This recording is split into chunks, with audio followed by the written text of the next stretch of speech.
देश के सबसे पसंदीदा डिबेट शो देश की बहस में मैं दीपक चौरसिया अपने तमाम दर्शकों का, अपने तमाम पैनलिस्ट का और आप सब लोग जो घरों में बैठे हैं, स्वस्थ हैं, आप 2 गज की दूरी का इस्तेमाल कर रहे हैं, बाहर निकल रहे हैं तो मास्क लगा रहे हैं, उन सबका वंदन अभिनंदन करता हूं। मैं चाहता हूं आप स्वस्थ रहें और मस्त रहें। आप जानते हैं देश की बहस का इकलौता शो है जो अपने दर्शकों को बहस के अंदर जोड़ता है। दर्शकों के राय के आधार पर ही हम बहस की दशा और दिशा को तय करते हैं। यही नहीं, पूरे देश के दर्शकों से हमको जो फीडबैक मिलता है उसी के आधार पर हम बहस का टॉपिक भी तय करते हैं। तो आज देखते हैं आज का क्या टॉपिक है, आपने किसको नंबर 1 बनाया है। आज का जो टॉपिक है वो है डॉक्टर्स वर्सेस बाबा रामदेव। बाबा बनाम डॉक्टर, कैसे खत्म होगा टकराव, इसे 70% लोगों ने वोट देकर देश की बहस का मुद्दा बनाना चाहा है। योग और आयुर्वेद ये हमारी सनातन चिकित्सा पद्धति से जुड़े हुए हैं। योग का इतिहास अगर देखा जाए तो योग का इतिहास 2700 ईसा पूर्व पुराना है। अनादिकाल से हमारे यहाँ योग होता रहा है और योग सबसे बड़े योगी हमारे यहाँ भगवान शिव माने जाते हैं। उसी तरह अगर आयुर्वेद की बात की जाए तो दुनिया का सबसे प्राचीन ग्रंथ है ऋग्वेद, जिसके अंदर आयुर्वेद की बात होती है। साथ ही साथ भगवद गीता, रामायण, इसमें भी चिकित्सा पद्धतियों का बड़ा बड़ा वर्णन किया जाता है। लेकिन उसके बाद 1810 के आसपास आता है मॉडर्न साइंस। इसके बाद डॉक्टर्स होते हैं, MBBS और MD डॉक्टर्स होते हैं और एक नई चिकित्सा पद्धति डेवलप होती है। तब हम डॉक्टर्स के हवाले होते हैं और अब हम जो हमारी मुख्य चिकित्सा व्यवस्था है वो पूरे डॉक्टर्स के हवाले ही है। लेकिन अब आयुर्वेद और योग भी अपने पांव पसार रहा है। क्या टकराव इसको लेकर है? आईएमए से बाबा रामदेव ने खेद जता दिया। उन्होंने इस शब्द पर, जो शब्द उन्होंने इस्तेमाल किया था कि एलोपैथी को उन्होंने स्टूपिड साइंस कहा था, उस शब्द के लिए खेद जता दिया और खेद जताने के साथ ये कहा कि मैं इसको यहीं विराम देना चाहता हूं। लेकिन उसके बाद बाबा पर FIR, मानहानि का केस, साथ ही साथ कई ऐसे मामले जिनमें उनके ऊपर आक्रामक हमले किए गए। क्या ये टकराव गैर जरूरी है? क्या इस विवाद से बचना चाहिए? और अगर नहीं, दोनों अड़े हुए हैं, तो क्या ये दोनों के बीच का अहम का टकराव है, आईएमए और बाबा रामदेव? बाबा रामदेव पतंजलि चिकित्सा संस्थान और पतंजलि कंपनी चलाते हैं। आचार्य बालकृष्ण उनके सबसे नजदीकी सहयोगी हैं, वो हमसे जुड़ेंगे। लेकिन आज हम ये डिबेट क्यों कर रहे हैं? आज हम ये डिबेट इसलिए कर रहे हैं क्योंकि आज डॉक्टर्स ने 1 तारीख को पूरे देश में ब्लैक डे मनाया है। क्या बाबा के खेद जताने के बाद इसकी जरूरत थी? इसी पर मंथन करेंगे, इसी पर चिंतन करेंगे। लेकिन आज देखते हैं आज का पहला अपडेट और बाबा को लेकर क्या क्या विवाद है।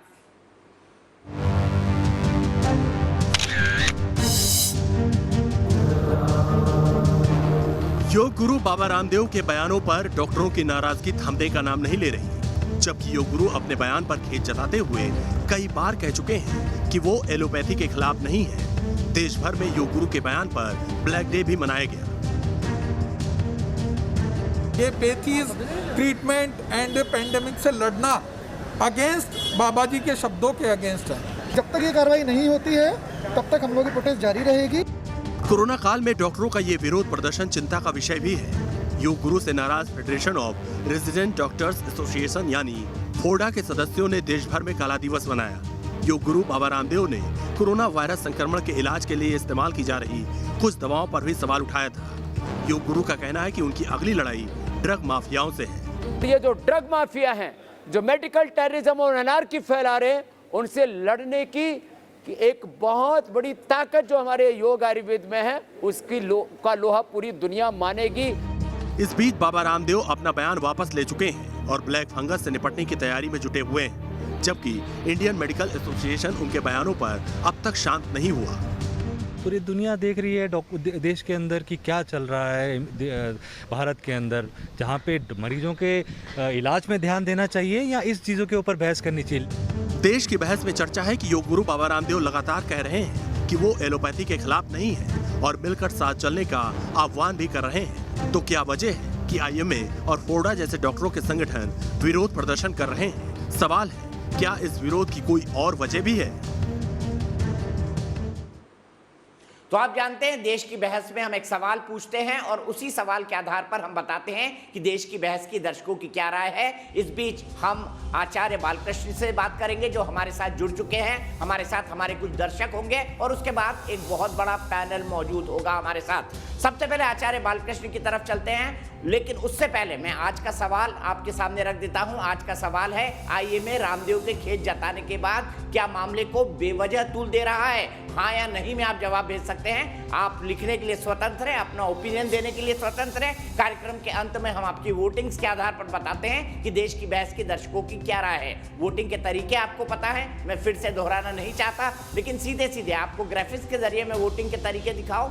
और उसी के साथ मैं आचार्य बालकृष्ण को भी यहाँ पर जोड़ लेता हूँ। आचार्य जी, आपका बहुत बहुत स्वागत है न्यूज़ नेशन में। सबसे पहले मैं ये जानना चाहता हूँ, क्या स्वामी जी ने जानबूझकर डॉक्टर्स का अपमान किया है? क्योंकि डॉक्टर्स यही आरोप लगा रहे हैं उन पर।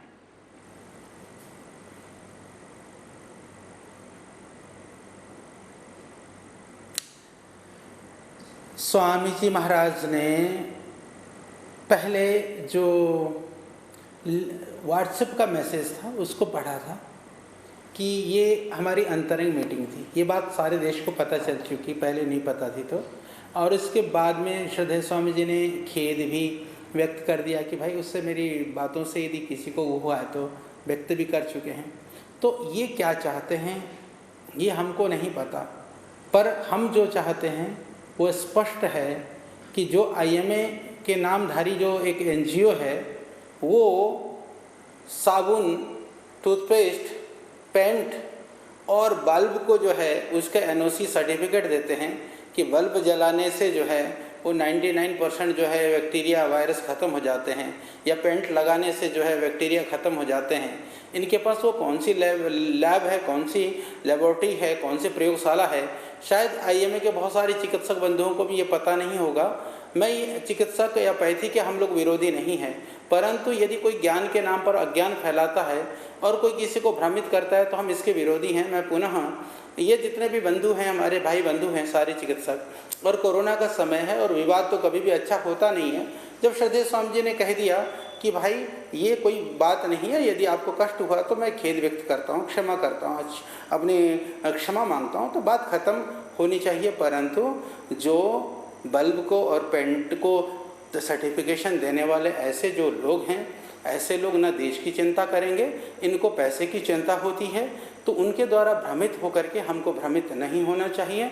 ये कोई विवाद नहीं है। आइए सब मिल करके देश के निर्माण में, कि आप सेवा दे रहे हैं तो आयुष के भी लाखों डॉक्टर्स कोरोना के काल पर सेवा दे रहे हैं और उसके द्वारा भी लाखों रोगियों को लाभ पहुंचा है, तो हम मिलकर के उसमें काम करें। हमने कहा कि इंटीग्रेटेड होलिस्टिक अप्रोच की हम बात करते हैं, मिलजुल करके काम करते हैं। इस पर भी कुछ चिकित्सक बंधुओं ने बहुत अपनी सहमति दिखाई, मैं उनको बहुत नमन करता हूँ, वंदन करता हूँ। पर कुछ लोगों की मानसिकता ऐसी थी, उन्होंने कहा कि ये मिक्सोपैथी लाना चाहते हैं, ये एलोपैथी को बर्बाद करना चाहते हैं। यानी आप ऐसा मानते हो कि योग और आयुर्वेद का उत्थान होने से तुम्हारे एलोपैथिक डूब जाएगा? आप इतना डरते हैं? भाई हम तो कहते हैं कि योग आयुर्वेद के साथ लेकर के आइए। योग और आयुर्वेद इतनी पुरानी विधा है कि हजारों वर्ष में बहुत सारी प्रयास हुए होंगे, बहुत तरह के षड्यंत्र भी हुए होंगे। आज भी वो दवाई तब काम करती थी। त्रिफला यदि 1000 साल पहले काम करता था तो आज भी काम करता है। यदि अश्वगंधा यदि कई हजार साल पहले इम्यूनिटी देता था तो आज भी देता है। पर कोरोना के टाइम पर ही आपने कितनी दवाइयाँ लोगों को खिलाई, कितनी दवाइयाँ परिवर्तित हुई, तो उन विषयों पर अभी क्योंकि वो विवाद का विषय हो जाएगा, मैं संवाद ये करना चाहता हूँ कि किसी भी पद्धति में कोई भी अच्छी चीज़, और जहाँ तक रही कि श्रद्धेय स्वामी जी की, मैं पूरी प्रामाणिकता के साथ दीपक भाई आपके चैनल के माध्यम से निवेदन करना चाहता हूँ, कोई एक भी व्यक्ति मदर टेरेसा किसी के पेट में हाथ फेर देती है तो उसको मदर की उपाधि मिलती है। स्वामी रामदेव ने करोड़ों लोगों को नया जीवन दिया है, इसके लिए पूरा देश और पूरा विश्व साक्षी है। जिस एक व्यक्ति ने पूरे देश के अंदर करोड़ों लोगों को आरोग्य दिया है, भाई चिकित्सक भी तुम आरोग्य देते हो। जो हजारों डॉक्टरों ने काम नहीं किया है वो एक अकेला स्वामी रामदेव ने किया है। पूरे प्रमाण है, दस्तावेज है, तथ्य हैं। और आज भी करीबन 2500 डॉक्टर फ्री ऑफ कॉस्ट सरकारी हॉस्पिटलों में भी प्रिस्क्रिप्शन बनाने का, पर्ची बनाने के पैसे लगते हैं 10, 15, 20 रुपया। पतंजलि के किसी भी चिकित्सालय में जाकर के वैद्य को दिखाने का कोई भी पैसा नहीं लिया जाता। देश की नहीं, दुनिया की इकलौती इतनी बड़ी लेकिन संस्था आचार्य जी, को श्रद्धेय स्वामी जी के नेतृत्व में पतंजलि चलाता है। इसी तरह से पूरे देश में 10 लाख से ज़्यादा योग जी भाई। लेकिन आचार्य जी, मैं यहाँ पर आपको इसलिए टोकूंगा, हम बातचीत का सिलसिला आगे बढ़ाएं। आपने अभी भी टकराव का रास्ता टाला नहीं है, क्योंकि आपका जो बयान है वो आईएमए पर बहुत ही सख्त है। आप ये आरोप लगा रहे हैं उन पर कि एक एनजीओ है और ये पेंट बल्ब इनके लिए नो क्लियरेंस सर्टिफिकेट देता है, तो ऐसे तो टकराव और बढ़ेगा ना आचार्य जी।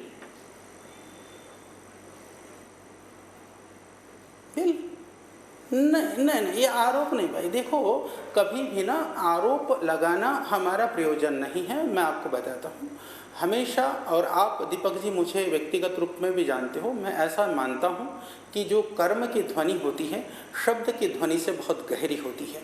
हम कर्म की ध्वनि को गुंजायमान करना चाहते हैं। हम कर्म कर करके देश के लोगों ने हमको प्रेम दिया है, आत्मीयता दी है, स्वीकार किया है। बहुत सारे लोगों के हित बाधित हुए हैं, बशर्ते वो हमारे कार्यों को किसी भी तरह से कुछ भी कहते रहें। हम तो खुले मन से, खुले दिमाग से, खुले भावना से सबको गले लगाने के लिए तैयार हैं और हम सबको सादर आमंत्रित करते हैं। आप पतंजलि आइए, आकर के पतंजलि कार्यों का निरीक्षण करिए, पतंजलि कार्य को देखिए, योग के रिसर्च को देखिए, आयुर्वेद के अनुसंधान को देखिए, फिर आप कुछ कहिए। तो मैं बात ये कर रहा हूँ कि ये जो आईएमए के हमारे दूसरे चिकित्सक बंधु हैं, क्या सभी लोग तो खराब नहीं हैं? उन लोगों को इसके लिए आवाज़ नहीं उठानी चाहिए? जो ड्रग माफिया हैं, जो दूसरे लोग हैं, जो कई हॉस्पिटलों के अंदर लूट खसोट मच रहा है, किनके लिए इन्होंने आवाज़ उठाई है? जितने भी, कई बार ऐसा होता है कि किसी की किडनी निकाल दी जाती है, कई लोगों को जो है डेड बॉडी भी जब तक पैसा नहीं दिया जाता है वो देने नहीं देते हैं। कितने लोगों की इन्होंने सेवा करी है, कितने लोगों की सहयोग करी है। इन ड्रग माफियाओं के विरुद्ध इन्होंने कितनी आवाज़ें उठाई हैं, कितने गरीबों के और अभावग्रसित लोगों के लिए इन्होंने कितनी सेवा करी है, वो भी तो बताएं। हम बताने को तैयार हैं हमने कितने लोगों की सेवा की है, कितने लोगों को हमारे द्वारा लाभ मिला है। तो जब बात होती है तो हमको ओपनली बात करना चाहिए दीपक भाई, और पूरी पारदर्शिता के साथ में, प्रामाणिकता के साथ में, और एक ऑथेंटिसिटी, विश्वसनीयता के साथ में बात करनी चाहिए। सिर्फ विवाद कर लेना, एक साधु को, एक सन्यासी को जिसने इतना बड़ा काम किया है उसको अपमानित करने के लिए, जलील करने के लिए बात करना, ये तो कदापि उचित नहीं है। और अभी इस तरह की कोरोना के पेंडेमिक में आप अपने मन को डाइवर्ट कर रहे हैं, बाकी लोगों को डाइवर्ट कर रहे हो। आप चिकित्सा के रोगी की सेवा करके बाकी कार्यों में आप अपनी ऊर्जा को व्यय कर रहे हो, ये तो उचित नहीं है। लेकिन आचार्य जी, मैंने मानी आपकी, साहब के मैं तर्क मानता हूं, लेकिन उनका भी तर्क है। उनका तर्क ये है, टर्र टर्र डॉक्टर कहने की क्या जरूरत थी? क्या इतने सारे डॉक्टर 2 बार वैक्सीनेशन के साथ मारे गए? वैक्सीन के बारे में आप दुष्प्रचार फैला रहे हैं, और जब ये सामने सब मामले आए तो स्वामी जी ने कह दिया कि किसी के बाप में हिम्मत नहीं जो मुझे गिरफ्तार कर ले। बोल रहे ये उनका घमंड दिखा रहा है। ये सब काम वो इसलिए कर रहे हैं क्योंकि वो अपनी कोरोनिल दवाई बेचना चाहते हैं। ये आईएमए के बड़े बड़े डॉक्टर्स का कहना है, मेरा नहीं, ये उनके आरोप हैं। दीपक जी, मैं आपके सारे प्रश्नों का बिल्कुल मैं आपके सारे प्रश्नों का उत्तर देता हूं। सबसे पहली बात तो ये है कि जो जिन बंधुओं के, जिन चिकित्सकों के, जिन भी लोगों के हम लोगों से जो भी हमारे भाई बहन बिछड़े हैं, जो बच्चे, जिन बच्चों ने अपने माँ बाप को खोया है या जिन माँ बापों ने अपने बच्चों को खोया है, सबके प्रति हमारी संवेदना है, हमारी भावना है। और उनके प्रति गहरी संवेदना रखते हुए मैं विनम्रता से ये कहना चाहता हूँ, श्रद्धेय स्वामी जी ने कहा कि डबल वैक्सीनेशन के बाद में भी उनकी डेथ हुई है, ये तो सत्य बात है। पर किस संदर्भ में कहीं भाई तुम आकर के योगासन प्राणायाम भी कर लो, योग का डोज भी साथ में ले लो, वैक्सीनेशन भी साथ में कराओ। यहाँ वैक्सीनेशन का विरोध नहीं है, उन जिन लोग हमसे बिछुड़ गए उनके लिए उपहास नहीं है, अभी तो उनके लिए एक जो पीड़ा है वो व्यक्त करना शब्दों में, क्योंकि 3 घंटा 4 घंटा लगातार एक आदमी बोलता है, बोलते समय बोलने का ढंग थोड़ा सा फर्क हो सकता है। दूसरी बात, जो डॉक्टर और टर्टर, वो भी एक, क्योंकि कुछ बच्चे आए थे हमको डॉक्टर बनना है, वो योग की कक्षाएं चल रही थी, वो मनोरंजनात्मक ढंग से उसका आप 3 घंटे की क्लिप में से 5-10 सेकंड निकाल करके उसको आप नेगेटिवली भाई उसको वो करेंगे, तो आप बैठ कर के चर्चा करिए। एक व्यक्ति का कैरेक्टर एक दिन में ना बनता है ना बिगड़ता है। तो उस पूरे स्वामी जी के व्यक्तित्व को, कृतित्व को देखना पड़ेगा इसके लिए, तो उसके लिए भी स्वामी जी ने खेद व्यक्त कर दिया। तीसरी बात आई कोरोनिल पर। कहानी तो कोरोनिल पर ही शुरू होती है। क्यों? क्योंकि जब दुनिया में औषधि नहीं, उस समय पर पतंजलि के साइंटिस्टों ने रिसर्च करके पूरा इन सिलिको से लेकर के in vivo, in vitro, clinical, pre clinical, clinical case study, her level पर पूरा CTRI से अप्रूवल लेकर के और ड्रग लाइसेंस का हमने पूरी प्रक्रिया फॉर्मेलिटी पूरी कर करके, WHO जो GMP सर्टिफिकेशन लेकर के, COPP के द्वारा फिर सर्टिफिकेशन लेकर के, DGCI से अप्रूवल लेकर के, सारे धंधा करके मैं आपको दीपक भाई और बता दूं, सिर्फ कोरोनिल एक ऐसी औषधि है जिसके करीबन 15 से ज़्यादा टॉप लेवल के रिसर्च जर्नल्स में दुनिया में पेपर पब्लिश्ड हुए, करीबन 10-15 पेपर अभी पाइपलाइन पे हैं। तो इतना बड़ा काम कर करके किया, दुनिया में दूसरे करते तो ये सारे डॉक्टर सलूट मारते, और उस औषधि से करोड़ों लोगों की जान भी बच गई, लाखों लोगों को तो हम प्रत्यक्ष रूप से हमारे संपर्क में हैं। इतनी औषधि बनाई और हमने तो उसके बाद में भी कहा कोरोनिल गिलोय तुलसी अश्वगंधा से बनी है, यदि आपको कोरोनिल नहीं खानी हो तो गिलोय तुलसी अश्वगंधा का एक्सट्रैक्ट खाओ। हमने पूरा आयुर्वेद का प्रचार किया और लागत मूल्य पर 500-550 रुपये में लोगों ने तो कितने में उन दवाई को बेचना चाहे तो बेच सकते थे, हमने बेचा। इसके बाद में मेरे भाई हमने तो ये कहा कि यदि आपको कोरोना के ऊपर विवाद है, हमारे साथ बैठ करके चर्चा करिए। आप साइंटिस्ट हैं, डॉक्टर हैं, मैं आपका वेलकम करता हूं, स्वागत करता हूं। आप आइए, एक वैज्ञानिक की तरह, एक चिकित्सक की तरह से वार्ता करिए। आप तो गाली गलौज पर उतर आए, आपने तो विभत्स चीज़ें, ऐसा विभत्स स्वरूप दिखाया 2-4 लोगों ने कि चिकित्सक तो क्या, एक सामान्य अनपढ़ व्यक्ति भी इस तरह का व्यवहार नहीं कर सकता। तो हम क्या माने? इसके अतिरिक्त दूसरी बात जो हमको जिस चीज़ ने पीड़ा दिया, आप कहते हैं फर्जी मेडिसिन। भाई मेडिसिन जो खा करके लोग मर गए, जिसको बार बार बदलनी पड़ रही है, जब लाखों लोगों को देने के बाद में कह रहे हैं ये तो काम नहीं करती है, इससे तो कोई लाभ नहीं हुआ, फिर दूसरी बदली जाती है, तीसरी बदली जाती है। जो आप दे रहे थे वो फर्जी है, या हमारी मेडिसिन तो कोरोनिल आज भी है। और मैं आपको पूरी प्रामाणिकता के साथ निवेदन करना चाहता हूँ, मैं चुनौती नहीं दे सकता किसी को, मैं निवेदन कर सकता हूँ कि आप आइए, आप अपने हॉस्पिटलों में, क्लिनिक में, आप क्लिनिक्स में आप कराइए ना, क्लिनिकल कंट्रोल ट्रायल कराइए, double blind clinical control trial कराइए, आप रिजल्ट्स को देखिए, क्योंकि हार्मफुल तो नहीं, कम से कम खा करके मरेगा तो नहीं। मैं निवेदन करता हूँ एलोपैथिक भी जो आप देते हैं ना वो सारी दे दो उनको। एक ग्रुप को सिर्फ एलोपैथी की चिकित्सा करते रहिए, एक ग्रुप को आप एलोपैथी के साथ में इस आयुर्वेद की कर लीजिए, परिणाम अपने आप दिखेगा। क्योंकि एलोपैथिक ने जो करना हो तो करेगा ही, हम रोगी के ऊपर रिस्क भी नहीं होगा, इससे रोगी को नुकसान भी नहीं होगा, किसी के जीवन के लिए कोई खतरा भी नहीं होगा। तो और बाकी आप कहेंगे कि जी आपकी दवाई से नुकसान हुआ, तो मैं निवेदन करना चाहता हूँ कि पूरी टॉक्सिकोलॉजी GMP लैब के ऊपर हमने कराई हुई है, किसी को डेटा चाहिए तो वो भी मैं दे दूंगा। डोजेस के ऊपर भी हमने काम किया, टॉक्सिकोलॉजी के ऊपर भी काम किया, हर लेवल पर रिसर्चेज हो चुके हैं, वो सारे वो लैब हमारे पास, कई सारे काम हमने बाहर के लैबों से भी कराया है, कुछ विदेशों से भी कराया है, तो वो सारे काम स्पष्ट है। ठीक है आचार्य जी, मैंने आपके तर्क माने, लेकिन हमारे कार्यक्रम की विशेषता है कि हम देश के कोने कोने से दर्शक जुड़ते हैं। एक भाई आकाश पासी मेरे साथ जुड़े हुए हैं। आकाश जी क्या कहेंगे, क्या आपको लगता है मामले को बेवजह तूल दिया जा रहा है? खेद जताने के बाद मामला शांत हो जाना चाहिए था? जी जी बिल्कुल सर, मैं ये कहना चाहूँगा, ये जो एलोपैथी और आयुर्वेदिक का ये जो विवाद चला रहा है, ये कोई नया विवाद नहीं है, ये आए दिन चला रहा है। इसका मतलब ये नहीं कि हम एलोपैथी का विरोध करें या फिर आयुर्वेदिक का विरोध करें, दोनों का ही अपना अपना स्थान है, ठीक है सर। तो रामदेव बाबा जी ने जो भी बोला, जो भी उनके शब्द थे या जो भी उन्होंने अपना बयान दिया, हम उनके विवाद पर तो हम आलोचना कर सकते हैं, लेकिन सर हम उनकी आयुर्वेदिक पर आलोचना नहीं कर सकते, क्योंकि आयुर्वेदिक सर ये आज से नहीं चली आ रही है, ये पिछले कई सालों से आयुर्वेद चला रहा है। आयुर्वेदिक है, एलोपैथी है, सबका अपना अपना स्थान है। आयुर्वेदिक की जगह पे आयुर्वेदिक काम आना चाहिए और एलोपैथी की जगह पे एलोपैथी अपना काम करना चाहिए। तो इनके विवाद की वजह से हम इन दोनों चीज़ों का विरोध नहीं कर सकते हैं। क्या स्वामी जी के खेद जताने के बाद मामला शांत हो जाना चाहिए? आकाश पासी जी, आपको क्या लगता है? देखिए, जिस तरह उन्होंने अपने शब्द का प्रयोग किया था हमारे डॉक्टरों के लिए, जिसकी वजह से डॉक्टरों ने आज ब्लैक डे भी मनाया और जिसके लिए उन्होंने शायद से अपने शब्द वापस लेने का प्रयास किया, तो मेरे हिसाब से तो विवाद शांत हो जाना चाहिए, क्योंकि विवाद यहाँ पे आयुर्वेदिक या एलोपैथी का नहीं है, सिर्फ बाबा के बयान और उनके दिए हुए शब्दों का है। ठीक है, ठीक है, बहुत बहुत शुक्रिया आकाश पासी जी। आकाश पासी जी मानते हैं कि विवाद शांत हो जाना चाहिए, बेवजह इसको खींचा जा रहा है, ऐसा आकाश जी को लगता है। लेकिन स्वामी जी सवाल ये है, डॉक्टर कहते हैं कि हम 10-10 साल पढ़ते हैं, 5 साल में MBBS मिलता है, 2 साल में MS मिलता है, उसके बाद हम MD करते हैं, उसके बाद लगातार पढ़ाई करते हैं। ये पतंजलि वाले कौन से हो गए, ना कोई पढ़ाई ना कोई लिखाई, हमको डॉक्टरी पे ज्ञान देने लगे। इस आरोप पर क्या कहेंगे? वो बार बार ये आरोप लगा रहे हैं आप पर, सभी चैनल्स पर।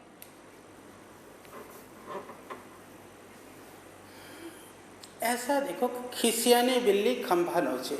नॉलेज किसी की बपौती नहीं है, ज्ञान किसी की बपौती नहीं है। जिस प्रोफेशन के, जिस चीज़ के वो विद्वान हैं, एक्सपर्ट हैं, हम नमन करते हैं, प्रणाम करते हैं, पर सारे ज्ञान का ठेका उन लोगों ने नहीं ले रखा है। श्रद्धेय स्वामी जी को अभी भी आप देखोगे प्रतिदिन कितने घंटा पढ़ते हैं, कितना घंटा काम करते हैं। मैं निवेदन करना चाहता हूं कि यदि आप चाहते हैं कि आप बहुत स्वाध्यायशील हैं, बहुत आप परिश्रमशील हैं, तो मैं निवेदन करता हूं कि 4-5 दिन स्वामी जी के साथ रह करके उसी तरह के दिनचर्या को जिएं। दूसरी बात, हम जो बात कर रहे हैं कि हमारे पास आज 500 से ज़्यादा साइंटिस्ट हैं, रात दिन वो आयुर्वेद के लिए काम कर रहे हैं, वो लोग रिसर्च करते हैं, एविडेंसेस जुटाते हैं, उसके बातों को हमारे सामने लाते हैं, फिर हम जनता के सामने लेकर के आते हैं। स्वामी जी जो बोल रहे होते हैं वो पीछे के 500 साइंटिस्ट होते हैं। स्वामी जी जो बोल रहे होते हैं 2500 से ज़्यादा हमारे आयुर्वेद के चिकित्सक होते हैं। स्वामी जी जो बोल रहे होते हैं हमारे विश्वविद्यालय में पढ़ाने वाले प्रोफेसर से लेकर के हमारे कॉलेजेस में पढ़ाने वाले टीचर्स वो लोग होते हैं। इसके अतिरिक्त तो गुरु परंपरा से जिस ज्ञान की प्रवाह को स्वामी जी ने पाया है वो होता है। तो किसी आदमी को सिर्फ इतना कह देने मात्र से कि आप यही तो कि किसी परंपरा मूल्य, आप सोचिए कि आज इंटरनेशनल योगा डे क्यों मिल रहा है। आज आयुर्वेद इस लेवल पर खड़ा, आयुर्वेद तो बहुत प्राचीन और बहुत पुराना है। हम लोगों ने जब पतंजलि योगपीठ फेज 1 शुरू किया, दीपक भाई, लोग कहते थे आयुर्वेद के लिए इतनी बढ़िया बिल्डिंग की जरूरत है क्या? यानी लोग ऐसा मानते थे कि आयुर्वेद तो झोपड़ी की और फटी हुई फटीचर विद्या है। हमने उस विधा को आज देश के सामने नहीं, दुनिया के सामने खड़ा किया। हम और काम करेंगे और खड़ा करेंगे। जिसको चिढ़ना है, जलना है, जलते रहें, परंतु ये अपमान करने वाली बातों का प्रयोग और इतना अहंकार अपनी विद्या पर नहीं होने चाहिए। आप आइए, देखिए, हमारे साथ आकर के आप देखो तो सही हम क्या कर रहे हैं।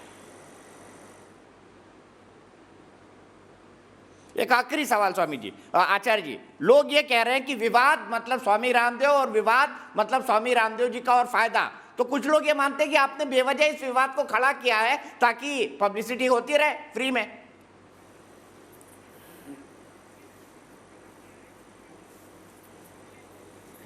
हाँ देखो भाई, हम विवाद को नहीं करते हैं खड़ा। लोग स्वामी जी की बातों को विवाद बनाने का प्रयास करते हैं, पर परमात्मा की ऐसी कृपा रही कि पतंजलि से विवादों का नाता है, तो उन विवादों ने भारतीय संस्कृति, योग और आयुर्वेद को भी खड़ा किया है। कभी कोई सोच नहीं सकता था कि आयुर्वेद के विरोध के लिए जो तथाकथित आयुर्वेद के अप्रशंसक हैं उनको इस लेवल पर आना पड़ेगा। तो इससे ठीक है, संवाद होना चाहिए था। ये विवाद कर करके लोगों को संवाद की स्थिति पर लेकर के आते हैं, क्योंकि जनता समझदार है। थोड़ी देर बाद IMA के डॉक्टर्स भी शो में आएंगे और आयुर्वेद के कुछ विद्वान भी आएंगे। क्या कहना चाहेंगे? कुछ आध्यात्मिक गुरु पवन सिन्हा जी भी आएंगे और कई सारे डॉक्टर्स भी आएंगे, जैसे डॉक्टर DR राय हैं, पूर्व महासचिव हैं IMA के, तमाम लोग आएंगे। क्या आखिरी शब्द कहना चाहेंगे उनको इस विवाद के बारे में? मैं सभी चिकित्सक बंधुओं से एक लाइन कहना चाहता हूं कि जो बात थी श्रद्धेय स्वामी जी ने खेद व्यक्त कर दी, बात खत्म हो गई। अब बाकी रहती है कि आपके प्रश्न और शंकाएं, उसके लिए जहां भी आप कहेंगे हम अपनी पूरी टीम को लेकर के वहां आने को तैयार हैं। यदि आप पतंजलि आते हैं तो हम स्वागत करने को तैयार हैं। आइए, मिल बैठ करके जो सत्य और तथ्य है उसको लोग और दुनिया के सामने ला करके, जिससे रोगियों का भला हो, देश का भला हो और आने वाली पीढ़ियों का भला हो, हम सब मिल करके ऐसा काम करें। मैं सभी चिकित्सक बंधुओं से यही निवेदन करता हूं। आखिरी बात मैं जानना चाहूंगा, कई डॉक्टर्स कह रहे हैं कि स्वामी जी ने हाथ जोड़ के माफी नहीं मांगी, जिसके लिए अंग्रेजी में शब्द किया जाता है अनकंडीशनल अपॉलॉजी। आज कुछ कहना चाहेंगे?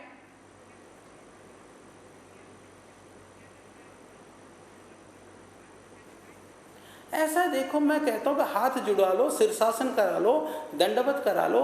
जब किसी व्यक्ति को कमल में भी मल दिखता हो, उनके लिए तो कहना ही क्या भाई, समझने वाले समझ रहे हैं। कुग्रह पूरा दुराग्रह, उसको हम छोड़ करके आगे बढ़ें, इसी में है भलाई।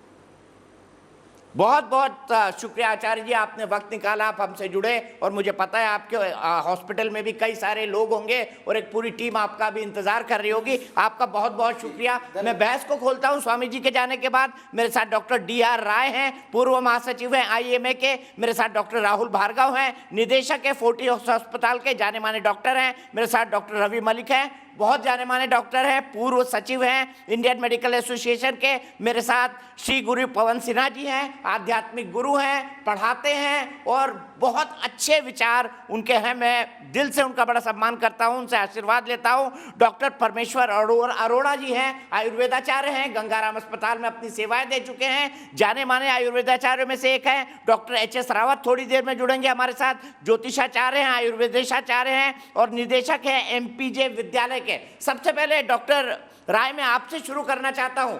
अब क्या कहा जाए, बीती ताही बिसार दे, आगे की सुध ले। दीपक जी, पहली चीज तो मैं ये आपको दोबारा से कह दूं, हम पहले भी कह चुके हैं कि हमारा कोई द्वेष ना तो आयुर्वेदिक के साथ है। आयुर्वेदिक की हम बहुत ज्यादा इज्जत करते हैं। ये हमारी प्राचीन पद्धति है जिसको हमेशा हमने सराहा है। और आज की तारीख में भी जब हम कोरोना का भी इलाज करते रहे तो हम अपने मरीजों के लिए ये जरूर कहते रहे कि भाई तुम अपनी एक ब्रीदिंग एक्सरसाइज करते रहो।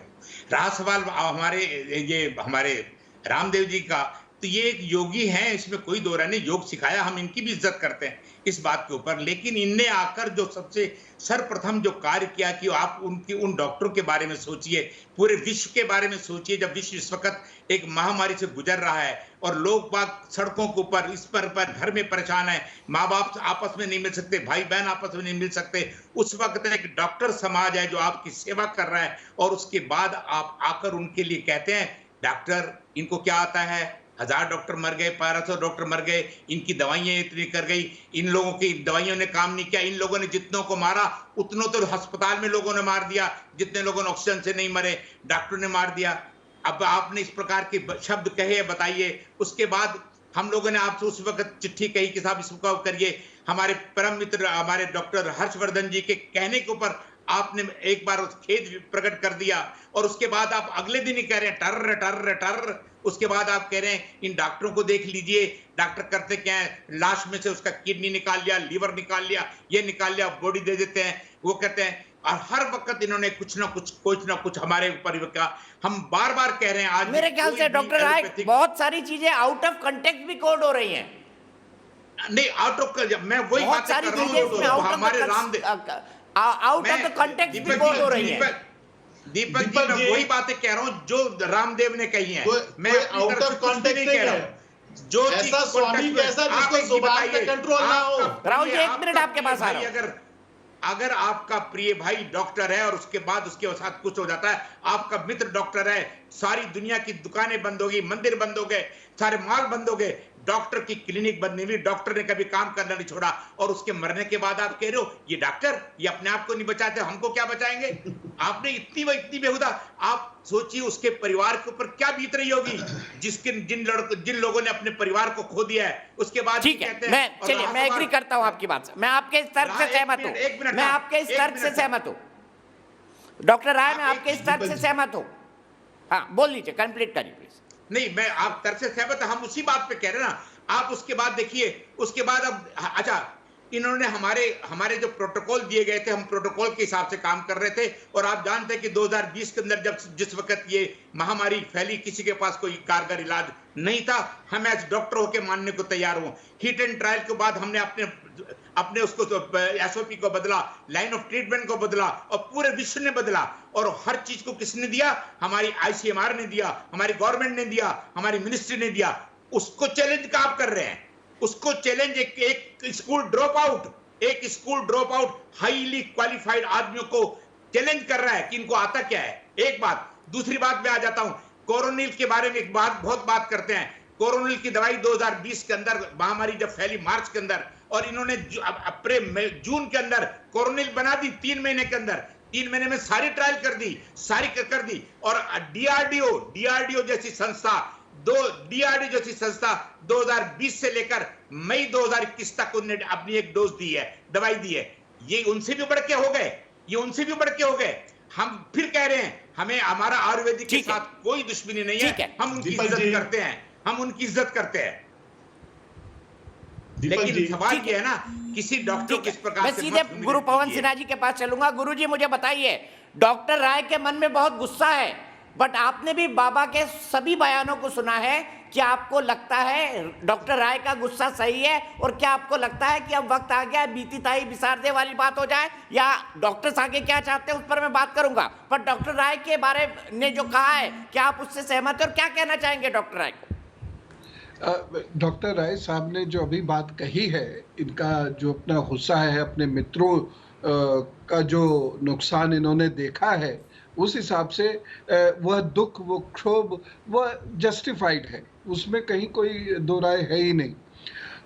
और लेकिन एक चीज़ मैं फिर भी कहूँगा कि ये जो तनाव है ये दूसरी ओर जा रहा है। ये भारत की दो बड़ी विधाओं को जड़ से खत्म कर सकता है। और इस वक्त की जो स्थिति है वो ये स्थिति है कि पूरी दुनिया भारत में अपना मार्केट टटोल रही है, जो लगभग 4.5 अरब का मार्केट है। तो कहीं ऐसा ना हो कि इस विवाद से उस मार्केट जो विदेशियों के हाथ में जाने की संभावना है, वहां कैसी बातें कर रहे हैं सर, जो है गड़बड़ हो जाए, और इसीलिए हमें इसे शांत करना चाहिए। आप क्या विदेशी बातें करते हो? आप ये कपड़े उतार दो, ये चश्मा उतार दो, क्या विदेशी बातें करते रहते हैं आप? ये क्या नेशनलिज्म को साइंस से मिक्स करते हैं? नेशनलिज्म अलग है, साइंस अलग है। आप सब पैसा तो कोई नेशनलिज्म की बात ही नहीं करी रहे आप नेशनलिज्म, ये बार-बार व्यापारी, कौन सा व्यापारी? आप दवाइयां खाना बंद कर दीजिए पवन जी। नहीं, ये डॉक्टर राहुल भार्गव है। राय साहब, आप अपने कानों, दोनों कानों में आने लगा दीजिए। आप मेरी बात को गलत कोट कर रहे हैं। विदेशी घड़ी पहनते हैं, विदेशी दवाइयां। अरे घड़ी पहनते विदेशी, आप अपनी बात को, मेरी बात को गलत कोट कर रहे हैं। मैं एक मार्केट की बात कर रहा हूँ, विदेशी मार्केट की बात कर रहा है, ये अधिकार है। अरे आप बंद कर दीजिए दवाइयां खाना, समझने का, राष्ट्रवाद, आपकी सरकार, और अगर इसमें राष्ट्रवादी, मैं राष्ट्रवाद की बात करूंगा। मैं बात कर रहा हूँ कि हमारे डॉक्टर, हमारे लोग जो है, ये मार्केट खत्म नहीं होना चाहिए। आप जने कहाँ बात को लिए जा रहे हैं, या आपने? राहुल भार्गव जी सुन तो लीजिए, मैं बिल्कुल आपके पास आऊंगा, उनका तर्क को सुन लीजिए। अगर आप दोनों एक साथ चिल्लाएंगे, डॉक्टर राहुल भार्गव, आप डॉक्टर हैं, आप समझते हैं, साइड पे दोनों की आवाज एक साथ नहीं जाएगी। नेशनलिज्म की बात नहीं करी, नहीं, ये किसी ने नहीं कहा डॉक्टर राहुल भार्गव, ये किसी ने नहीं कहा कि जो आयुर्वेद बोले वो नेशनलिस्टिक है। उनका तर्क को सुन लीजिए राहुल भार्गव जी, डॉक्टर भार्गव, उनका तर्क को सुन लीजिए, आप बिल्कुल उसका जवाब दीजिएगा, तर्क सुन लीजिए उसका। एलोपैथी सूर्य है, एलोपैथी को सूर्य मत दिखाइए, रोशनी की जरूरत नहीं है। अरे कौन दिखा रहा है? लड़ाई नहीं है आज। मैं तो डॉक्टर राय से बात कर रहा हूँ, आप अपने सूर्य को लेकर यहाँ पर कूद पड़े बिना मतलब बीच में। अब मैं डॉक्टर राय की बात को कर रहा हूँ, और आई वाज सपोर्टिंग डॉक्टर राय। कहाँ बीच में आप आ गए? समझिए तो एक बड़ी बात मैं बता रहा हूँ, इसमें बीच में डंडी मारने की जरूरत नहीं है। मैं एक बात यह कह रहा हूं कि भारत में कुछ भी ऐसा नहीं होना चाहिए जो भारत की इमेज टार्निश हो। यहां तो और कोई बात ही नहीं करी है आप। खामोखा, इसका मतलब यह है आपके दिमाग में कुछ और घूम रहा है। इसका मतलब यह है कि आपके दिमाग में कुछ और बातें चल रही है, जो आप जरा सी भी बातों को लेकर तुरंत राजनीति लग गए वहां पर। अच्छा डॉक्टर राहुल भार्गव, मैं आपसे एक सवाल पूछना चाहता हूँ, अगर आप इजाजत दें तो मैं आपसे एक सवाल पूछना चाहता हूँ। दीपक जी पूछे। डॉक्टर राहुल भार्गव, मैं आपसे एक सवाल पूछना चाहता हूँ, क्या मैं पूछ सकता हूँ? पूछिए दीपक जी, आप बोलिए, आप बोलिए, उसके बाद मैं आपसे सवाल पूछूंगा। नहीं, आप बोलिए, आप कंप्लीट करिए, पहले आपके बोलने का मौका है। आपने गुरुजी के टाइम पे बोला था, आप बोलना चाहते हैं, आप पहले से हाथ उठा रहे थे, आप बोलिए, अपनी बात रखिए, उसके बाद मैं आपसे सवाल पूछता हूँ। सिंपल सी बात है, एलोपैथी वो सूर्य के समान है जिसको रोशनी की दिखाने की जरूरत नहीं है। हमें अपनी पद्धति जो हमने 15 साल पढ़ी है उस पर विश्वास है। जिसको विश्वास करना है वो विश्वास करेगा। जिसको नहीं करना, डेमोक्रेटिक कंट्री है, वो नहीं करेगा। मेरा एक बड़ा मुद्दा है, मेरी लड़ाई इस बात को लेके है क्योंकि मैं अपने देश के बारे में सोच रहा हूं, अपने देश के लोगों के बारे में सोच रहा हूं।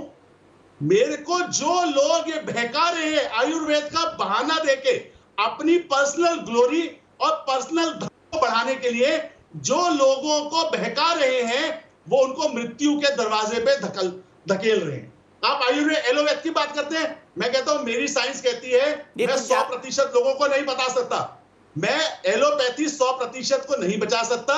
लोगों के पे ट्रायल होता है, दवाई बनती है, करोड़ों लोगों की जान बचती है। DPT vaccine, oral polio vaccine, small pox 28 crore लोगों को हर साल बचाती है। कोरोना वैक्सीन आपने देख लिया क्या हालत है। मेरा विरोध जो बड़ बोले पे है उस पे है। आपने देख लीजिए जब हम आजाद हुए थे हमारी आयु जो थी वो 50 साल थी। 75 साल में एलोपैथी के माध्यम से आज हम 75 साल तक जिंदा है। दीपक जी आप भी जिंदा है, पवन गुरु जी भी जिंदा है, हम सब जिंदा है। कोई ना कोई तो चीज होगी। ठीक है, लोग जो बहका रहे हैं, दिक्कत क्या है, सच्चाई बता दो। मुझे आप बताइए, सच्चाई बताओ, मुझे आप एक बात बताइए, मैं जवाब देना चाहूंगा। मुझे एक बात बताइए, डॉक्टर राहुल भार्गव, डॉक्टर राहुल भार्गव, क्या परमेश्वर अरोड़ा, मैं जवाब देना चाहूंगा राहुल भार्गव को। आपके हाथ में पासपोर्ट दे करके हमने अपनी कंडीशन परमेश्वर जी एक मिनट आ रहा हूँ, एक मिनट आ रहा हूँ। डॉक्टर राहुल भार्गव मैं आपसे एक सवाल पूछना चाहता हूँ, अनुमति है? देश मान जाएगा। आप अच्छी प्रैक्टिस करके बढ़िए ना, आप दूसरे की लकीर को अच्छा एक doctor Rahul Bhargav, doctor Rahul Bhargav, doctor Rahul Bhargav, Parmeshwar Arora जी एक मिनट रुक जाइए, परमेश्वर अरोड़ा जी एक मिनट रुक जाइए। राहुल भार्गव जी से मेरा एक सवाल है, राहुल भार्गव जी से मेरा एक सवाल है। खींच लो, दूसरे को खींच लो, तथ्य नहीं है, लाइन में दम नहीं है। परमेश्वर अरोड़ा जी 6 साल पढ़े, बाबा 8वीं पास करके उनको योग गुरु से आयुर्वेद गुरु बना दिया। वाह, इतनी अच्छी कोरोनिल दवाई है तो एक मिनट आप बहुत व्यक्तिगत हो रहे हैं डॉक्टर राहुल भार्गव, डाल दो। डॉक्टर राहुल भार्गव, डॉक्टर राहुल भार्गव मेरे सवाल का जवाब दे दीजिए। डॉक्टर राहुल भार्गव मेरे सवाल का जवाब दे दीजिए। मेरा बड़ा सीधा सा सवाल है, ज्ञान बड़ा या विज्ञान? ज्ञान बड़ा या विज्ञान? सर ज्ञान सबसे बड़ा, विज्ञान को लेके जान को बचाना सबसे बड़ा विज्ञान, जान बचाने वाला विज्ञान सबसे बड़ा। नहीं आप सीधा जवाब दीजिए ना, एक को चुनिए, ज्ञान बड़ा या विज्ञान? सर जान बचाने वाला विज्ञान सबसे बड़ा और जान लेने वाला विज्ञान सबसे बड़ा गुना। जिस आदमी ना ज्ञान बड़ा या विज्ञान? अरे विज्ञान किस शब्द से बना? ज्ञान से बना कि नहीं बना? सर ज्ञान बड़ा हुआ कि विज्ञान? आप खुद तय कर लीजिए। बचाए सर, जो विज्ञान जान बचाए वो सबसे बड़ा विज्ञान। सिंपल आप लोगों के सर हमारे यहाँ पर देखिए सर अगर इंडियन माइथोलॉजी की बात करेंगे तो सूरदास सबसे बड़े कवि हुए, देख नहीं पाते थे, उनके नाम की आज भी कहावतें चलती है। सर आज की तारीख में आप मानेंगे सूरदास सबसे बड़े कवि थे? अरे वो 200 साल पहले थे। दीपक जी आज आप मेरे सवाल का जवाब नहीं दे पा रहे। ज्ञान बड़ा या विज्ञान? 8वीं पास को अपनी गद्दी में बिठा दीजिए, 8वीं पास को एंकर बना दीजिए न्यूज नेशन का। क्यों नहीं बनाते? सर 8वीं पास भी लोग एंकरिंग करते हैं, मैं ऐसे भी नाम बता दूंगा कि आप आश्चर्य करेंगे। दिखाओ क्या ज्यादा है क्या? ठीक है, मैं एच.एस. रावत जी के पास चलता हूँ।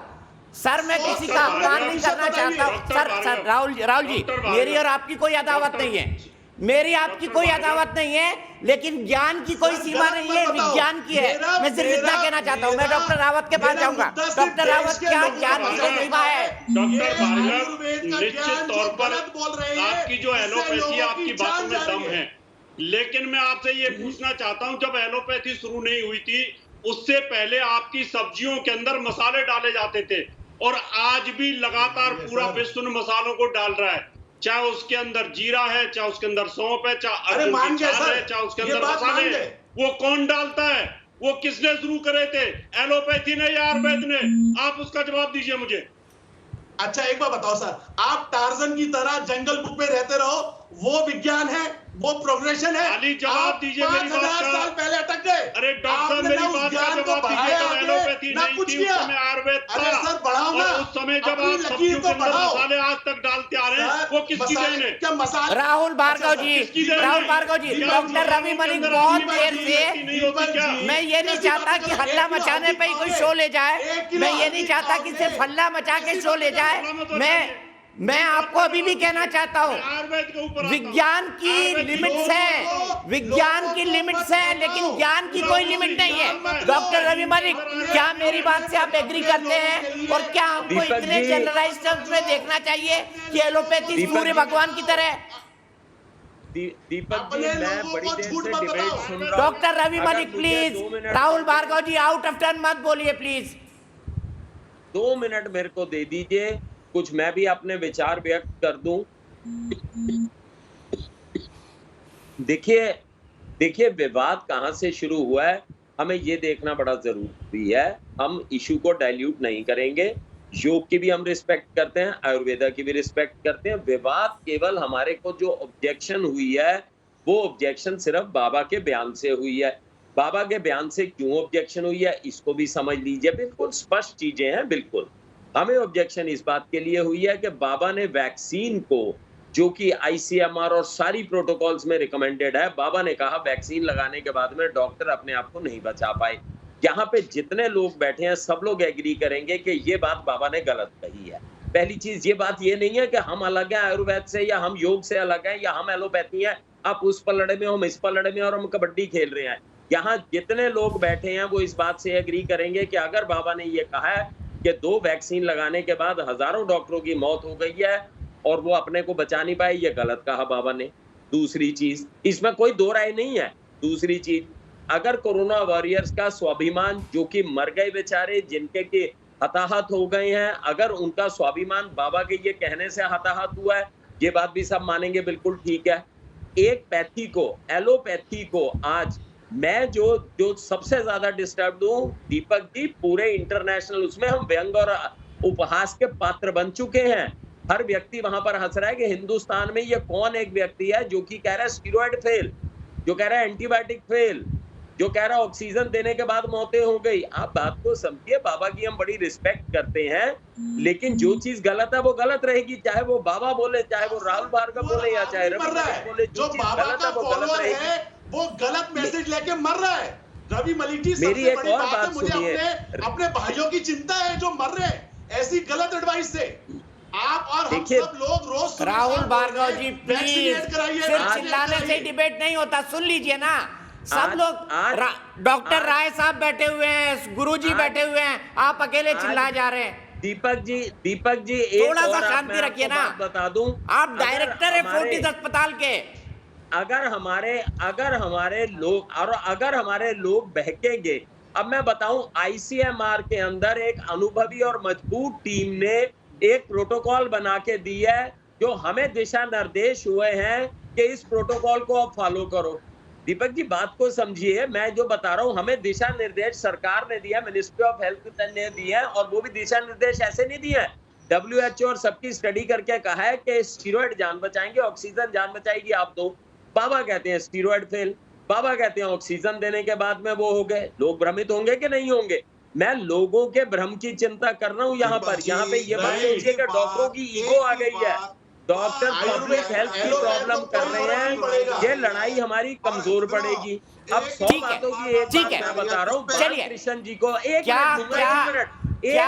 मिनट, ठीक है डॉक्टर मालिक, क्या ये बात इतने जनरलाइज्ड फॉर्म में कही गई? क्या ये बात इतने जनरलाइज्ड फॉर्म में कही गई? मैं डॉक्टर अरोड़ा के पास जाता हूं। डॉक्टर अरोड़ा, क्या इतने सिंपल तरीके से इतनी कंफ्यूजिंग बातें बाबा रामदेव ने कही? आपको क्या लगता है, रवि मलिक जी की बात से आप एग्री करते हैं? देखिए, हम बाबा ने एक पैथी के लिए जो 2 शब्द बोले कि ये स्टूपिड है, दिवालिया है, यहां तक हम उनका विरोध करते हैं। बाकी अगर प्रोटोकॉल की बात करेंगे, बाकी एविडेंस बेस्ड साइंस की बात करेंगे, बाकी रिसर्च की बात करेंगे, तो मैं ये कहना चाहता हूं, सब अपने भाइयों को, साथियों को जो एलोपैथ के हैं, उनकी साइंस बोगस साइंस है। 5 साल 10 साल एक मेडिसिन को बनाने में लगाते हैं, और 3 साल बाद ही उसको विड्रॉ कर दिया जाता है। ये कह करके ये गलत बात कर रहे हैं आप। और जानते हैं नहीं, पर डॉक्टर अरोड़ा इतना जनरलाइज्ड भी नहीं हो, इतना जनरलाइज्ड भी नहीं हो। मॉडर्न मेडिकल साइंस ने भी आपको बहुत कुछ दिया है, इतना जनरलाइज भी मत हो आप। दवाई लेते हैं, सूर्य कह रहे हैं, बोलते हैं कोई भी देखिए, सुनिए 5 साल में राहुल आप गाइडलाइन दिखाइए, दूसरे अच्छा सब एक साथ चिल्ला रहे हैं, 1 मिनट के लिए। डॉक्टर अरोड़ा इतने जनरलाइज फॉर्म में बात मत करिए प्लीज, इतने जनरलाइज फॉर्म में बात मत करिए प्लीज। मैं अपने एक दर्शक के पास चलता हूँ, मुकेश सिंह अहमदाबाद से। मुकेश सिंह जी, क्या कहेंगे आप इस पूरे विवाद पर? मुझे लगता है दीपक जी कि इस वक्त देश कोरोना जैसी महामारी से जूझ रहा है। इस वक्त हमको ना आयुर्वेद और एलोपैथ के झगड़े पड़ना चाहिए, बल्कि हमको मिलकर कोरोना को हराना है। दीपक जी, आवाज आ रही है? बड़ी बात कही, और मुझे लगता है कि आपकी इस बात को डॉक्टर्स को भी सुनना चाहिए मुकेश सिंह जी, कि अभी टकराव और विवाद का वक्त नहीं है, और बाबा रामदेव को भी समझना चाहिए। हम पब्लिक के लिए लड़ रहे हैं, एलोपैथी से कोई मतलब नहीं है। मैं पब्लिक के लिए लड़ रहा हूँ, वो पब्लिक जो गुमराह हो रही है, पब्लिक मैं आपसे एविडेंस मांगता हूँ, मैं आपसे एविडेंस मांगता हूँ मैं आपसे एविडेंस मांगता हूँ प्लाज्मा थेरेपी का। डॉक्टर भार्गव, मुझे आप हर के बीच में बोल रहे। डॉक्टर भार्गव, डॉक्टर राय को भी बोलने दीजिए, रवि मलिक जी को भी बोलने दीजिए, रावत जी को भी बोलने दीजिए, गुरु जी को भी बोलने दीजिए। अब अभी तक मैंने डॉक्टर रावत से कोई कमेंट नहीं लिया, सीधे डॉक्टर रावत के पास जाऊंगा। डॉक्टर रावत जी, क्या चीजों को इतने जनरलाइज फॉर्म में लेना चाहिए, और सिर्फ डॉक्टर रावत का ऑडियो? देखिए दीपक जी, मैं सभी डॉक्टर साहब बैठे हैं, पैनल बैठे हैं, मैं मेडिकल साइंस का कोई विरोधी नहीं हूं। मेडिकल साइंस ने भी प्रोग्रेस की है, लेकिन मेडिकल साइंस से पहले आयुर्वेद ही था, और जो आज ये जितनी भी चीजें घरों के अंदर यूज करते हैं वो आयुर्वेद का ही हिस्सा है। डॉक्टर राहुल से मैंने पूछा था कि राहुल जी आप ये बताइए कि जब आपकी मेडिकल साइंस नहीं थी, उस समय पर आपके फूड के अंदर, खाने के अंदर विदेशी लोग जितने भी थे वो आयुर्वेद का ही इस्तेमाल करते थे, और अभी उन्होंने वहां पर मांसाहार को छोड़ना शुरू कर दिया है। अब हिंदुस्तान के अंदर भी लोग आने शुरू हो गए कि मांसाहार को छोड़िए। तो इसका मतलब ये कि आपका जो लिंक है, मेडिकल साइंस का जो लिंक है, विदेशों के साथ है, इसमें कोई दो राय नहीं है। और जो बाबा रामदेव ने आयुर्वेद को जो डेवलप किया, योग को जो डेवलप किया है, धीरे धीरे आपको भी मेडिकल साइंस को भी उसमें आना पड़ेगा, क्योंकि सर हमें दिक्कत नहीं है, आपको बहुत हमें दिक्कत नहीं है। विजिबल पार्ट से आप उनको चेंज कर सकते हैं। ठीक है। मैं डॉक्टर रवि मलिक से एक सवाल पूछना चाहता हूं। मैं डॉक्टर रवि मलिक से एक सवाल पूछना चाहता हूं, और मैं एक आम व्यूअर के हिसाब से पूछ रहा हूं। एक हॉस्पिटल जाना, और वो भी सरकारी नहीं, प्राइवेट हॉस्पिटल जाना, डॉक्टर मलिक, एक आदमी को लग रहा है कि वो लुटने वाला है। पता नहीं कितने टेस्ट लिखे जाएंगे, पता नहीं डॉक्टर का कितना कमीशन होगा, पता नहीं कौन सी कंपनी की दवाई लिखी जाएंगी, फिर जेनरिक मेडिसिन भी है। क्या एक आदमी के लिए ये भी त्रासदायी और पीड़ादायी है? और क्या हम ये स्वर नहीं सुनते कि मेरे बाप की लाश नहीं दी गई, मेरे पिता की लाश नहीं दी गई क्योंकि मैं अस्पताल का बिल नहीं जमा कर पाया? ये भी मॉडर्न मेडिकल साइंस की हकीकत है या नहीं? डॉक्टर रवि मलिक जी, मैं इसका जवाब देना चाहूंगा आपको, मैं आपको जवाब देना चाहूंगा। राहुल 2 मिनट मुझे दो, मैं आपको जवाब देना चाहूंगा। दीपक जी, आपको ये पता है कि लिवर ट्रांसप्लांट जो है अमेरिका में कितने का होता है? 2 करोड़ रुपए का, और हमारे इधर कितने का होता है? 30 लाख रुपए का।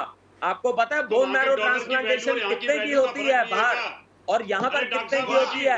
यहाँ पर हम लोग 15% के अंदर जो है वो ऑपरेशन कर देते हैं, जो अमेरिका में नहीं होते। दूसरी चीज आपको मैं बता दूं, जब हमारी एलोपैथी नहीं थी, आज से 200 साल पहले 35 साल की उम्र में आदमी मर जाता था।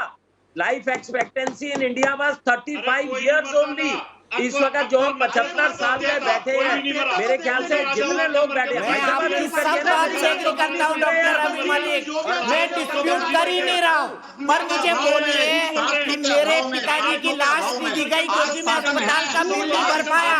ऐसे कितने किस्से होते हैं, और होते हैं कि नहीं होते हैं, ये भी बताइए मुझे। वो गलत है। दीपक जी, सवाल पूछता हूँ, क्या बात कर रहे हैं? मुझे पूछने दीजिए सवाल। ठीक है, अगर होती है तो गलत है, पर क्या ये जो फ्रीक्वेंट FAQs है डॉक्टर्स के बारे में कि डॉक्टर पवन सिन्हा, मैं आपके पास आना चाहूंगा कि डायग्नोस्टिक सेंटर का कमीशन चलता है, दवा कंपनियों का कमीशन चलता है, क्या ये FAQs के बारे में IMA को कभी बोलना नहीं चाहिए? दीपक जी, मैं पूछ सकता हूँ सवाल? मैं पूछ सकता हूँ क्यों न्यूज चैनल पे 5 सेकंड? बिल्कुल पूछिएगा, मैं आपको वक्त दूंगा, मेरे पास डिबेट में आधे घंटे बचे हैं अभी। गुरुजी अभी अपनी बात कहेंगे, पवन सिन्हा जी। डेफिनेटली IMA को बोलना चाहिए। IMA की एक मॉरल रिस्पॉन्सिबिलिटी भी है ये, और इसके कई बार बहुत इस समय एविडेंस मिले हैं, कई बार पुलिस ने भी इसमें इंटरवीन किया है, अखबारों की भी रिपोर्ट्स है इसमें कि कमीशनिंग होती है। अब कमीशनिंग होती है, इसका मतलब ये नहीं हम ये कह दें एलोपैथी खराब है। जो कमीशन खोर है वो खराब हो सकता है, लेकिन फिर उसे डिफेंड नहीं करना चाहिए हमें। मैं जब शुरू में भी बात बोल रहा था, और मैं डॉक्टर मलिक की बात को, डॉक्टर राय की बात को मैं आगे बढ़ा रहा हूं इस बारे में कि जो व्यक्ति अच्छा काम कर रहा है उसकी प्रशंसा अवश्य होनी चाहिए। डॉक्टर के अग्रवाल की मैं उस बुक का भी जिक्र करना चाहूंगा, एलोवेदा। तो दोनों को मिला के जिस तरीके से काम किया जाता है वह निश्चित ही प्रशंसनीय है। हमारी सारी गाइडलाइन सब विदेश से आए, ऐसे हमारे डॉक्टर्स नहीं हैं। हमारे डॉक्टर्स में बहुत कैपेबिलिटी है और अपनी गाइडलाइंस को ये खुद डेवलप कर सकते हैं। लेकिन जब आप इधर उधर की चीजों को डिफेंड करना शुरू कर देंगे तो देखिए एक शक तो जाएगा। जब आप एक बड़ा एनालिसिस सुनने की बजाय आप चीखना शुरू कर देंगे तो निश्चित रूप से फिर शक जाएगा। और फिर मैं इस बात को कहता हूं कि अगर कोई व्यक्ति आपको लगता है कि सीरियसली और सिंसियरली अपोलोजाइज कर रहा है तो फिर इस विवाद को खत्म किया जाए ऐसे समय पे।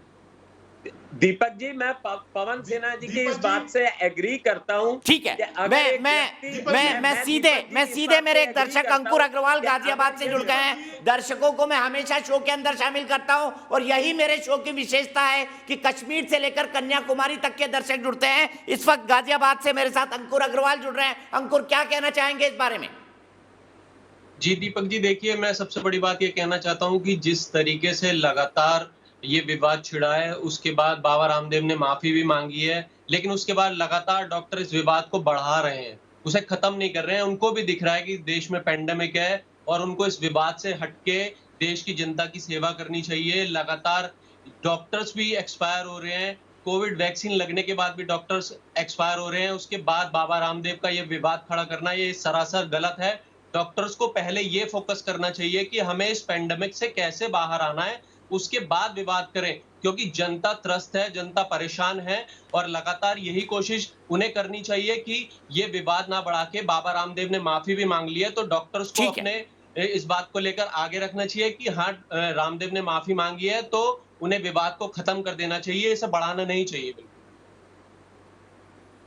ठीक है, विवाद को खत्म कर देना चाहिए, ये अंकुर का मानना है। अंकुर, आपकी राय के लिए बहुत बहुत शुक्रिया। ब्रेक के लिए रुक रहा हूं, ब्रेक के बाद फिर वापस आऊंगा। मैं कह रहा हूं आयुर्वेद भी महान है, एलोपैथ भी महान है, भारत देश भी महान है, क्योंकि यहां पर भिन्न भिन्न संस्कृतियां मिलती हैं, गंगा जमुना की तरह रहती हैं। बट सवाल ये है कि एक बड़े सवाल के लिए क्या हम विज्ञान और ज्ञान का कंपेरिजन, या विज्ञान और ज्ञान में कौन बड़ा है, इसका कोई सीधा जवाब नहीं हो सकता। लेकिन मैं आपको इतना बता दूं, विज्ञान शब्द ज्ञान से बना है, इस पर ध्यान दीजिएगा। ब्रेक के बाद आएंगे, फिर हम बात करेंगे और बात होगी बड़े सवाल के बारे में कि क्या बाबा ने देशद्रोह किया है। ब्रेक के बाद।